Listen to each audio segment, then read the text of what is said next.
So this lesson is going to take place in the third dimension. And by this, I don't mean some corny 3D Hollywood movie that you have to put your 3D glasses on. We're talking here about collective rights. Now, what might collective rights be? You can get a pretty good clue by just looking at the name, collective. If you think about it, collective means groups. Or maybe it means something like community. So different than the rights that we've talked about so far, these rights are not necessarily made for individuals, but they're thought about more for groups and communities. So it doesn't mean that the individual is completely locked out of these collective rights or that they're not important. They're actually very important, but that these rights are thought of more about being about groups. These rights are also, and we always talk about this early in the lesson, these rights are often, in many cases, both positive and negative. So we're actually going to kind of just leave that at that and explain what the rights themselves are, and then I'll let you decide which ones are positive and which ones are negative. So, what does all of this mean? What are these collective rights? Well, if you take a look at them, I think it's kind of easy to divide them into these three groups. There might be other groups that you might add, but I would say that you want to kind of think of them as being about the environment, being about development, and being about peace. Essentially, we all have a right to a good environment, or a healthy environment. We all have the right to development, moving forward in the way that we see fit. And we all have a right to peace, or a peaceful life.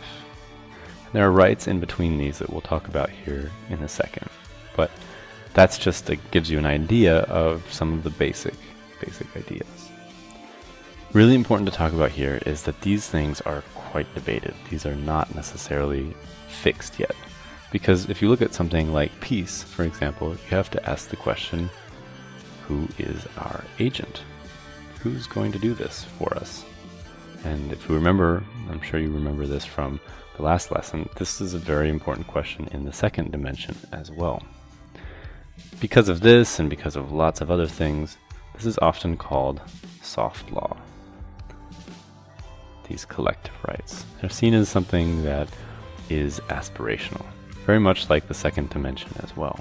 These are sort of the front cutting edge of rights. We're still thinking about what they mean and how do we implement them and who does them and how does all of this work. Because of this, and related to the fact that we still haven't figured out an agent for some of these things and we still haven't made them law yet, you can kind of look at them in the sort of a global framework as just being attached to 2 or 3 declarations. Now, I'm sure you remember what a declaration is, maybe. Well, a declaration is non-binding.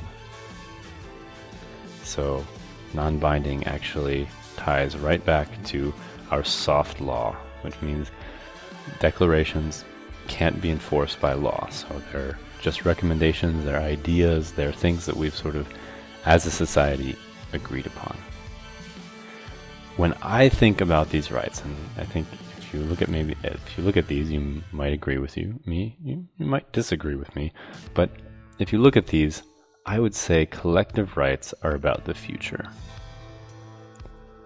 Collective rights are about creating the planet and the societies and all the different little components of daily life that we want to have our grandchildren and their great-grandchildren to have. So if you look at it, we're thinking about, okay, environment, we want that to be good for the future. We want it good for now as well, but especially for the future. Development and peace are much the same. If we look at these individually, we can also see a lot of space in between them as well. So there's things like between the right to a good environment and the right to development. There's also a right to resources that is talked about a lot.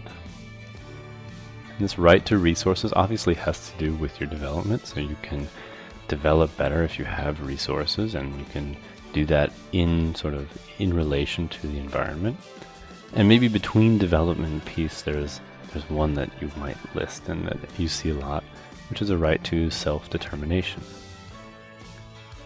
We mentioned this in the second dimension, but in the third dimension, we're really referring to groups more than individuals. So self-determination of groups, being able to say, this is our identity, this is who we are, this is what we want to do. It's a certain type of collective freedom in a way. It's a sort of an idea of creating identity. Now, on this slide, I wanted to introduce you a little bit to the interconnectedness of the way that different human rights rely upon each other from the different dimensions.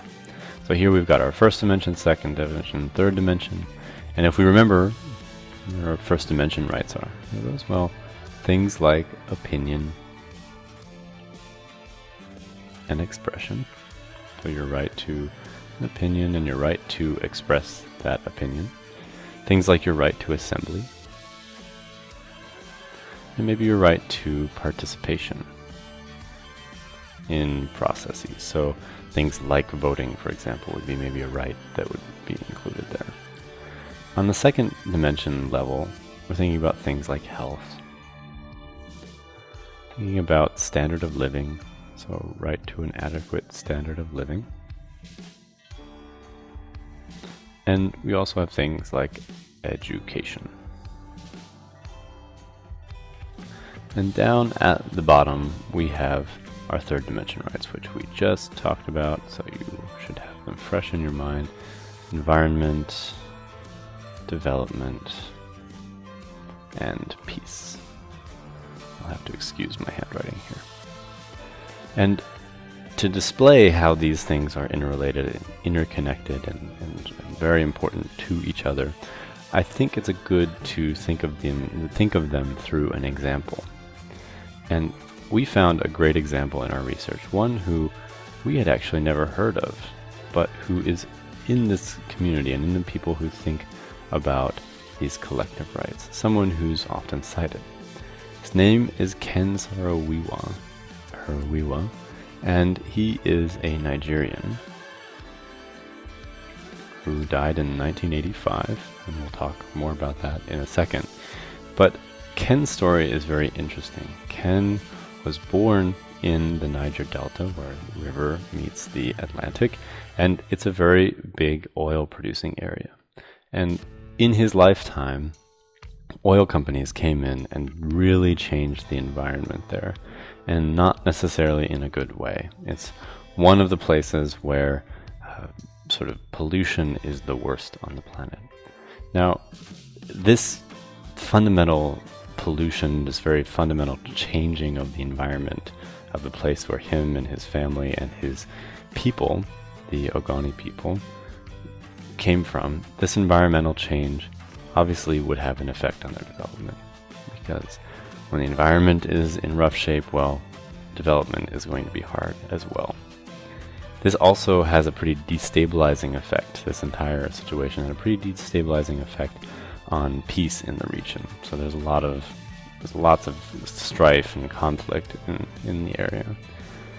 And so this third dimension was an area where obviously there were problems at the other dimensions, but this third dimension was particularly being violated, I guess you could say, not just by the company, but even by members of the government, or at least in the opinion of Ken Saro-Wiwa.